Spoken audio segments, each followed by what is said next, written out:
Imaginez un instant si toutes ces minutes passées chaque jour sur nos téléphones nous coûtaient au final des années entières de notre vie. Ça paraît fou, non? Et pourtant, tout part d'un chiffre, un chiffre bien réel.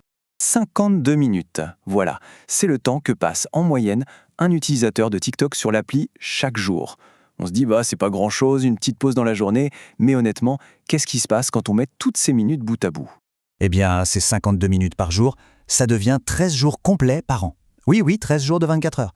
Du temps passé à scroller. C'est énorme. Ça représente presque 2 semaines de notre vie qui s'envolent chaque année. Et là, attention, accrochez-vous bien. Parce que sur 30 ans, ce temps, ça représente une année. Une année entière de notre vie. Carrément, une année complète à regarder une seule application. Et là, forcément, ça pousse à se poser une question essentielle. Parce que, ok, la quantité de temps, c'est une chose, mais la qualité de ce qu'on regarde, c'en est une autre. Au fond, qu'est-ce qu'on consomme vraiment pendant toutes ces heures? Pour le saisir, il faut voir plus loin que le bout de notre écran et comprendre le système qui nous y pousse. Justement, ce système, il a un nom. Et pour en parler, on va s'appuyer sur le livre La médiocratie du philosophe canadien Alain Deneau. Dans son livre, il décrit un ordre social, un ordre qui, l'air de rien, façonne notre monde en profondeur. Et sa monnaie d'échange principale, c'est la futilité. La médiocratie, c'est quoi au juste? Selon Deneau, c'est tout simplement le règne du moyen. Un système où être dans la moyenne, c'est la norme. Où l'excellence, ça devient presque suspect. Et où être conforme, c'est bien plus important que d'avoir du talent. Et cette citation, elle est vraiment au cœur du problème. La futilité, ce n'est pas juste un divertissement innocent, non. C'est un véritable outil. Un outil pour nous garder dans une sorte de passivité intellectuelle, pour nous encourager à somnoler plutôt qu'à vraiment penser. Bon, mais concrètement, comment on reconnaît ce système dans notre quotidien? Deneau a identifié plusieurs signes assez clairs. On va en regarder 4 ensemble. Le premier signe, on le voit dans le monde du travail. Pensez-y, le prestige d'un titre, d'un poste, a petit à petit pris le pas sur la maîtrise d'un vrai savoir-faire. Aujourd'hui, bien souvent, l'image qu'on projette compte plus que la compétence qu'on a réellement. Deuxième signe, l'éducation. Là aussi, le diplôme est devenu une sorte de but ultime, une fin en soi, et il est souvent déconnecté de la connaissance réelle. L'important, c'est d'avoir le bout de papier, pas forcément la matière grise qui est censée aller avec.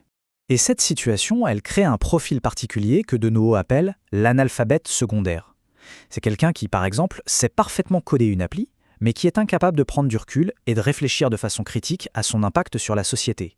C'est un peu un vide intellectuel qui se cache derrière une compétence technique. Troisième signe, et il est de taille, l'économie. Le système fonctionne en créant en nous un sentiment permanent de manque, d'insatisfaction. Chaque nouvel achat est déjà pensé pour devenir obsolète, pour nous garder dans une boucle infinie de consommation, pour tenter de combler un vide qui, par définition, ne peut pas être comblé.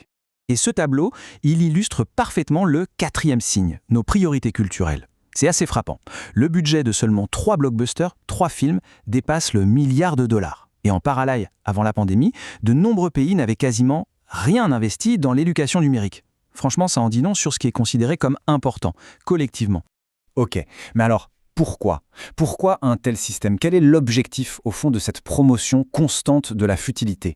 En fait, le système s'auto-alimente. C'est un cercle vicieux. Prenons une personne médiocre qui arrive au pouvoir. Elle va se sentir menacée par des gens plus compétents qu'elle. Donc, pour se protéger, elle va s'entourer d'autres personnes médiocres. Et petit à petit, tout un réseau se met en place, un réseau où la loyauté au chef est plus importante que la compétence. Et cette citation, elle résume le mécanisme à la perfection. Dans un système comme ça, se fondre dans la masse, c'est la solution de facilité. C'est le moins risqué. Parce que si on essaie de s'élever, de viser l'excellence, on prend le risque de déranger et d'être tout simplement mis sur la touche. Et voilà la finalité de tout ça. Le but ultime, c'est de créer une population distraite.